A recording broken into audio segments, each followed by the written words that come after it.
Hello friends, आज हम लोग सॉलिड स्टेट में आगे पढ़ेंगे। आज हम लोगों का टॉपिक है calculation of neighbours in simple cubic structure. पिछले वीडियो में हम लोगों ने सिंपल क्यूबिक के बारे में पढ़ा था। अगर उसे आपने नहीं देखा तो पहले उसे देखें, फिर इसे देखें, तब आप लोगों को अच्छे से समझ में आएगा। Calculation of neighbours in simple cubic को हम लोग एक ट्रिक के माध्यम से आसानी से समझेंगे, जिससे आप लोगों को समझने में सुविधा हो जाएगी और आप लोगों को समझ में आ जाएगा। तो चलिए शुरू करते हैं। सबसे पहले इसमें हम लोग एक रूम को कंसीडर करेंगे। ये मतलब ये एक फ्लोर है, फ्लोर, ग्राउंड फ्लोर। और ग्राउंड फ्लोर जो है वो उसमें 4 रूम्स हैं। मतलब ये एक रूम हो गया, एक ये रूम हो गया, एक ये रूम हो गया और ये एक रूम हो गया। और ये मेरा जो है ये फर्स्ट फ्लोर है। मतलब ये ग्राउंड फ्लोर हो गया और इसके ऊपर जस्ट फर्स्ट फ्लोर हो गया। आप लोगों को विजिबिलिटी अच्छे से रहे इसलिए मैंने फर्स्ट फ्लोर को ऐसे दिखाया है। ये हो गया ग्राउंड फ्लोर और ये हो गया मेरा फर्स्ट फ्लोर। ग्राउंड फ्लोर और फर्स्ट फ्लोर। और ये जो ग्राउंड फ्लोर है उसके इस रूम में, ये एक रूम है, उसके इस रूम में यहाँ पे एक पर्सन है, ठीक है। और ये जो पर्सन है यहाँ पे एक ये पर्सन हो गया। और ये इस रूम में जो है वो एक ग्राउंड फ्लोर के इस रूम में एक पर्सन है, ठीक है। अगर ये एक रूम है तो ये उसका एक कॉर्नर है इस रूम का। तो अगर इस कॉर्नर को हम लोग देखते हैं तो ये कॉर्नर कितने में शेयर्ड है, तो आप ग्राउंड फ्लोर के 4 रूम्स में शेयर्ड है और फर्स्ट फ्लोर के भी 4 रूम में शेयर्ड है। मतलब ये जो कॉर्नर है वो 8 रूम में शेयर्ड है, ठीक है। तो इसके लिए मैं एक ये क्यूब बना रहा हूँ। क्यूब हो गया इस तरीके से, ये इस तरीके से एक क्यूब हो गया। तो मतलब ये इस कॉर्नर को अगर आप लोग देख रहे हैं तो ये कॉर्नर जो है वो टोटल 8 रूम्स में शेयर्ड हो गया।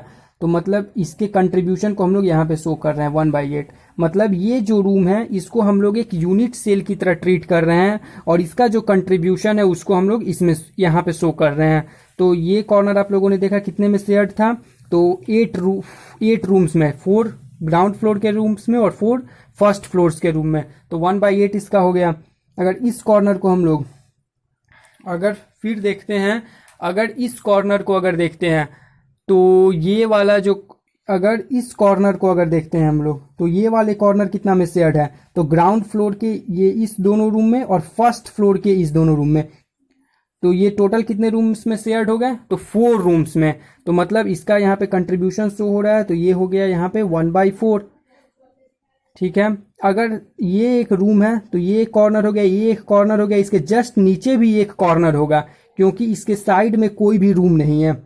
मतलब इधर साइड में कोई भी रूम नहीं है, तो ये जो कॉर्नर हो गया इसके जस्ट नीचे भी एक कॉर्नर होगा। ये रूम है तो वो वाला कॉर्नर जो है वो कितने में शेयर्ड होगा, कितने रूम में, तो 2। वो कितने में शेयर्ड होगा, तो 2 रूम्स में होगा, 2 रूम्स में होगा। वो कॉर्नर जो है वो 2 रूम्स में शेयर्ड होगा। तो उसका कंट्रीब्यूशन कितना हो जाएगा, तो उसका कंट्रीब्यूशन हो जाएगा, यहाँ पे मैंने इस कंट्रीब्यूशन को शो कर रहा हूँ, तो हाफ हो जाएगा, ठीक है। तो अब हम लोग फेस का देखते हैं। तो अगर हम लोग इस फेस को कंसीडर कर रहे हैं, ये वाले फेस को, तो इस फेस को अगर कंसीडर कर रहे हैं तो ये वाला फेस जो है वो कितने रूम्स में शेयर्ड है, तो ये वाला जो फेस है वो किसी भी रूम में शेयर्ड नहीं, क्योंकि इसके इधर तो कोई रूम नहीं है। तो ये वाला फेस जो है इस रूम का, ये किसी में शेयर्ड नहीं है। मतलब ये फेस किसी में शेयर्ड नहीं है, तो 1 लिख दिया क्योंकि ये किसी में शेयर्ड नहीं है। अगर फिर हम लोग इस फेस को कंसीडर करते हैं, इस फेस को, तो ये फेस कुछ इस तरीके से होगा। तो ये वाला फेस जो है वो कितने में शेयर्ड है, तो 1 रूम और ये 2 रूम में शेयर्ड हो गया, ग्राउंड फ्लोर्स के 2 रूम्स में। तो ये कितना में शेयर्ड हो गया, 2 रूम्स में। तो मतलब इसका कंट्रीब्यूशन कितना हो जाएगा, हाफ इस फेस का, ओके। अगर फिर उसके बाद देखते हैं, अगर उसके बाद देखें तो ये मेरा 1 कंट्रीब्यूशन, इसका हाफ कंट्रीब्यूशन हो गया। अगर फिर उसके बाद के कंट्रीब्यूशन को अगर हम लोग देखते हैं तो सबसे पहला कि थर्ड वाले को अगर चेक करते हैं तो आप लोग उसी तरीके से कर सकते हैं। ये वाला मेरा एक ये फेस हो गया, ये फेस कितने में शेयर्ड है, तो इस 2 रूम्स में शेयर्ड है, ठीक है। तो इस 2 रूम्स में शेयर्ड है, मतलब इसका जो कंट्रीब्यूशन हो जाएगा वो हाफ हो जाएगा। फिर यहाँ वाले फेस को अगर कंसीडर हम लोग करते हैं तो ये फेस कितने में शेयर्ड है, तो अनशेयर्ड है। तो इसका कंट्रीब्यूशन 1 हो जाएगा। तो आप लोगों को ये समझ में आ गया होगा। मतलब मैंने यहाँ पे क्या किया कि ये क्यूब है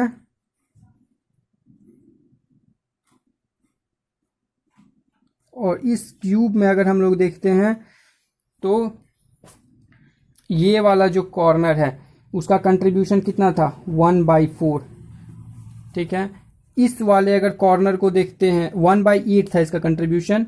अगर इस वाले कॉर्नर को देखते हैं तो इसका हाफ 1/4 हो गया। फिर इस वाले कॉर्नर को देखते हैं तो इसका हाफ 1/2 हो गया। उसी तरह से आप लोग इस कॉर्नर का निकाल सकते हैं, इसका हाफ कर दीजिएगा तो 1। फिर इधर से भी आप उसी तरह कर सकते हैं, 1/8 है तो यहाँ पे इसका हाफ तो 1/4। फिर आप लोग यहाँ पे अगर देखिएगा तो इसका हाफ है तो 1/2 हो जाएगा और फिर इसका 1 हो गया। ये 1/8 है तो इस कॉर्नर का कंट्रीब्यूशन हो जाएगा 1/4 और इस वाले कॉर्नर का कंट्रीब्यूशन 1/4, फिर 1/2 हो गया, फिर 1/1 हो गया। फिर इस कॉर्नर को देखिएगा तो 1/4 है तो ये हो जाएगा 1/2। तो आप लोगों को समझ में आ गया होगा। मतलब 1/8 1/4 हाफ हाफ करके है। फिर अगर आप लोग फेस का कंट्रीब्यूशन देखिएगा तो ये दोनों जो फेस है उसका हो गया 1/1 और इसका हो गया हाफ हाफ। तो आप लोगों को इस फेस का हाफ, इस फेस का हाफ, इसका 1/1। तो आप लोगों को ये समझ में आ गया होगा। इसके बाद हम लोग चलते हैं नेक्स्ट स्लाइड पे। अब आप लोगों को ये समझ में आ गया होगा कि ये कंट्रीब्यूशन कैसे शो किया गया है। यहाँ पे 1/8 है, फिर इसका हाफ 1/4, फिर 1/2, फिर 1 और इधर से फिर चले तो 1/8 1/4 1/2 और 1। फेस के लिए ये दोनों जो फेस हो गया इसका 1/1 हो गया और ये दोनों फेस का हाफ हो गया। अब आप लोग जानते हैं कि सिंपल क्यूबिक में क्या होता है, एटम्स जो होते हैं वो केवल कॉर्नर्स पे होते हैं। तो हम लोगों को नियरेस्ट डिस्टेंस कैलकुलेट करना है। तो आप लोग जानते हैं कि सिंपल क्यूबिक में जो एटम्स होते हैं, सिंपल क्यूबिक्स में जो एटम्स होते हैं वो एज के अलोंग टच करते हैं आपस में। तो सबसे पहला जो नियरेस्ट डिस्टेंस हो गया वो हो गया a, फिर उसके बाद √2a हो जाएगा और फिर फेस डायगोनल के अलोंग √2a और फिर बॉडी डायगोनल के अलोंग √3a। तो अब हम लोग नियरेस्ट डिस्टेंस कैलकुलेट करेंगे। तो सबसे पहला जो फर्स्ट जो है नियरेस्ट डिस्टेंस a पे, फिर √2a पे और फिर √3a पे। ठीक है, तो अब आप देखिए a के लिए ये a पे, फिर √2a पे और फिर √3a पे। तो ये √2a पे अगर आप लोग देखते हैं, सबसे पहले a पे देखते हैं तो a पे ये क्या है,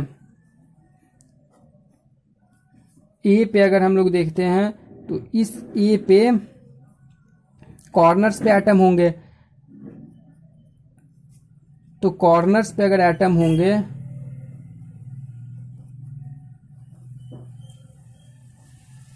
तो अब इसे देखिए आप लोग, अगर ये कॉर्नर्स पे एटम है सिंपल क्यूबिक में तो कॉर्नर्स पे एटम होंगे। तो ये जो एक कॉर्नर है ये कॉर्नर कितनों को टच कर रहा है, एज के अलोंग। तो इस कॉर्नर को टच कर रहा है, इस कॉर्नर को टच कर रहा है और फिर इस कॉर्नर को टच कर रहा है एज के अलोंग। मतलब एक जो ये कॉर्नर हो गया, ये कॉर्नर, इस कॉर्नर को अगर हम लोग देखते हैं तो ये तीन जो है, 3 स्फीयर्स, ये जो स्फीयर्स है वो 3 स्फीयर्स को टच कर रहा है।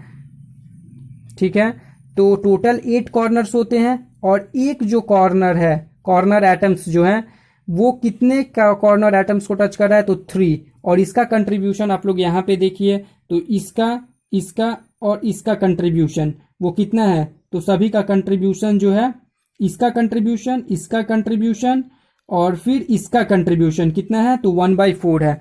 तो 8 × 3 × 1/4, तो ये कट के तो मतलब ए पे जो है 6 आ गया। ये हम लोग कोऑर्डिनेशन नंबर कैलकुलेट कर रहे हैं तो 6 आ गया ए पे। फिर √2a पे देखिएगा तो उसी तरह ये मैंने डायग्राम बना लिया, कॉर्नर्स पे होंगे। अगर इस कॉर्नर को कंसीडर करते हैं तो सबसे पहला ये फेस के अलोंग यहाँ वाले जो कॉर्नर होंगे उसको टच करेंगे, फिर इस फेस के अलोंग यहाँ वाले जो कॉर्नर होंगे उसको टच करेंगे और ये जो हो गया, ये जो फेस हो गया उसके अलोंग इसको टच करेंगे। तो इस कॉर्नर को अगर हम लोग देखते हैं तो यहाँ पे भी ये वाला जो कॉर्नर है वो फेस के अलोंग, ये वाला जो कॉर्नर एटम है वो फेस के अलोंग जो है इस 3 कॉर्नर एटम को टच कर रहा है। तो टोटल 8 कॉर्नर एटम हो गए, उसमें से एक जो है वो 3 को टच कर रहा है, और इसका कंट्रीब्यूशन आप लोग यहाँ से अगर देखते हैं तो 1/2, 1/2 और 1/2 है। तो हम यहाँ पे 1/2 लिखेंगे। तो ये हो गया मेरा 12, मतलब ये हो गया नियरेस्ट हो गया, ये मेरा हो गया नेक्स्ट नियरेस्ट, और ये हो गया नेक्स्ट टू नेक्स्ट नियरेस्ट।